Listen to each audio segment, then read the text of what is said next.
Rich Eisen from the NFL Network, ranking the teams with new head coaches and how quickly they could turn things around.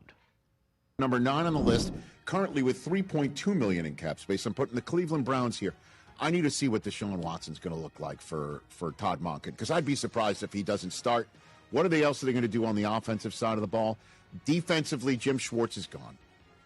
Okay? So I'm putting Todd Monken's Browns here 9th on my power rankings. If this is, that's the lowest level of the eye chart there on our graphics. Teams with new head coaches who could make a Vrabel-like turnaround. So welcome in Jimmy Watkins, columnist for the Plain Dealer, cleveland.com.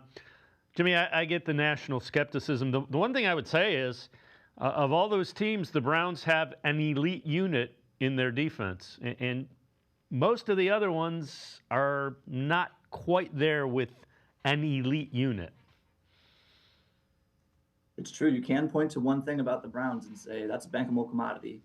That defense is going to be good. But I think the fact that there is still so much skepticism about their outlook next season tells you how far they have to go on the other side of the ball. I mean, the beginning of that clip, Rich Eisen says, "I'm assuming they're going to start Deshaun Watson."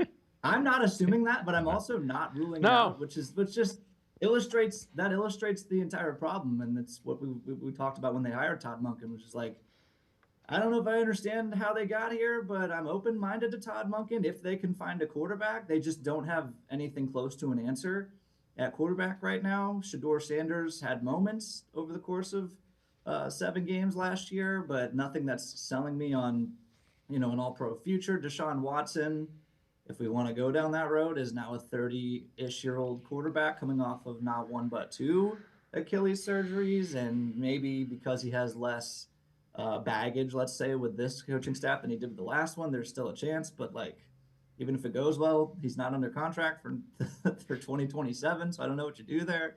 And then I'm sure we'll get into the litany of other options that the Browns will explore via the draft or free agency. It's just the most important position in sports. They still don't have an answer. The supporting cast around the most important position in sports is also filled with question marks. So I'm not going to fault anyone who doesn't believe in this team. Great defense be darned.